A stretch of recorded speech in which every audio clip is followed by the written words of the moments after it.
কেন এই প্রশ্ন ছেড়ে দিলে? এখন তার জ্বর ছেড়েছে। মীরা আমের খোসা ছাড়াচ্ছে।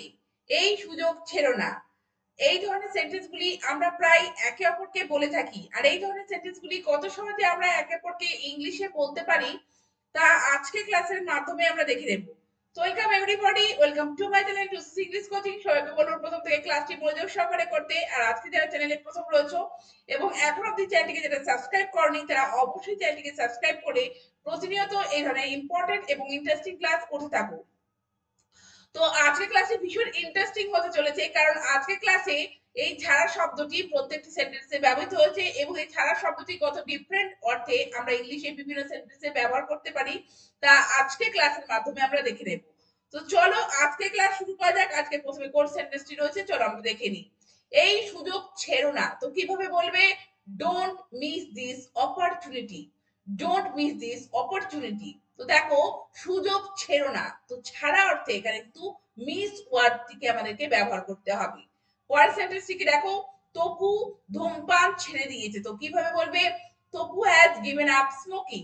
Tapu has given up smoking. তো ছাড়া অর্থে এখানে কিন্তু গিভ আপ এই ফ্রেজাল ভার্বটিকে আমাদেরকে ইউজ করতে হবে। পরের সেন্টেন্সটিকে দেখো, আমার হাত ছেড়ে দাও। তো কিভাবে বলবে? Late go off my hand. Late go off my hand. তো ছাড়া অর্থে কিন্তু গো অফ আমাদেরকে ব্যবহার করতে হবে, go off. Let go off my hand. পরের সেন্টেন্সটিকে দেখো, এখন তার জ্বর ছেড়েছে। তো কিভাবে বলবে? His fever is off now. His fever is off now.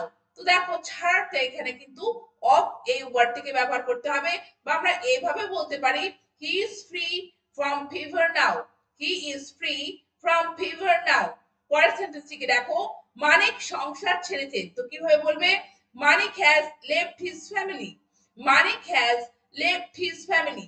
তো দেখো, ছাড়া অর্থে এখানে কিন্তু লিভ যে বেস ফর্মটি, অর্থাৎ বেস যে ভার্বটির ফর্ম ভি1 ফ্রম লিভ, তার যে ভি3 ফ্রম লেফট, আমাদেরকে লেফট শব্দটি কিন্তু ব্যবহার করতে হবে। তো মানিক has left his family.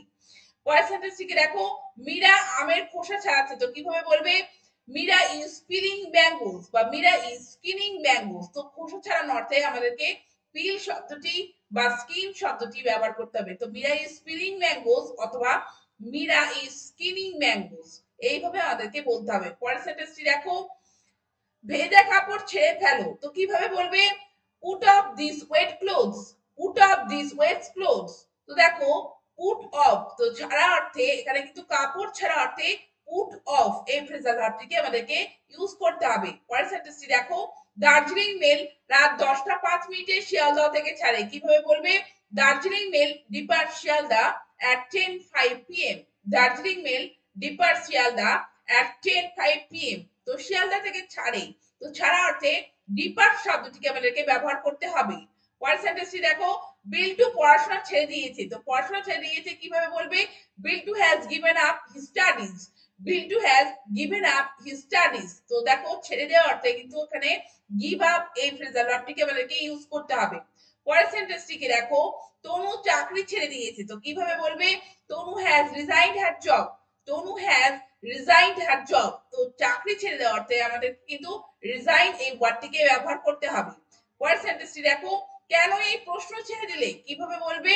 why did you leave out this question?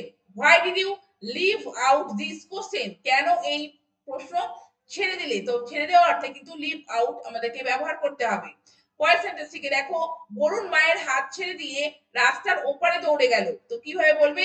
Varun let go of her mother's hand and ran across the street. Varun let go of her mother's hand and ran across the street.